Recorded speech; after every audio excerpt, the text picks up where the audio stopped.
ഇങ്ങനെയൊക്കെ സംഭവിക്കുമ്പോഴും അതിനെ ഈ ടീം ഞങ്ങളിൽപ്പെട്ടവരല്ല എന്നും പറഞ്ഞിട്ട് ഒഴിവാക്കി നിർത്തേണ്ട ഒരു ദുർഗതി ആ മതങ്ങളിലെ അതത് മതങ്ങളിലെ ഒരു പണ്ഡിതനും ഒരു നേതാവിനും ഇതുവരെ ഇന്ത്യയിൽ വരുന്നില്ല.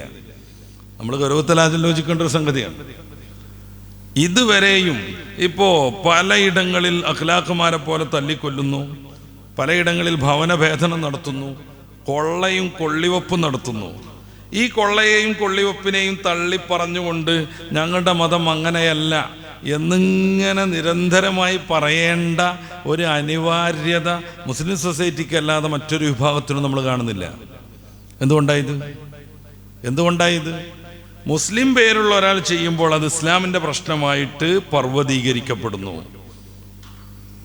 നേരെ മറിച്ച് മറ്റൊരു മതക്കാരൻ, മറ്റൊരു മതത്തിൻ്റെ പേരുള്ളയാൾ എത്ര മൃഗീയമായ പ്രശ്നങ്ങൾ ഉണ്ടാക്കിയാലും അത് അദ്ദേഹത്തിൻ്റേത് മാത്രമായിട്ട് ന്യൂനവൽക്കരിക്കപ്പെടുന്നു.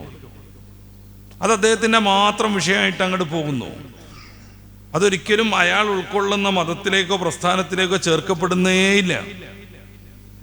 നേരെ മറിച്ച് ഇസ്ലാമുമായി ഒരു ബന്ധവും ഇല്ലാത്ത ഒരുത്തൻ പേരുകൊണ്ടോ ജന്മം കൊണ്ടോ മാത്രം മുസ്ലിം സൊസൈറ്റിയിൽ അംഗത്വം നേടുന്നവൻ ഏതെങ്കിലും രീതിയിലുള്ള ഒരു വൃത്തികേട് ചെയ്തിട്ടുണ്ടെങ്കിൽ അത് മൊത്തം മതത്തിൻ്റെ പ്രശ്നമായി തീരുന്നു.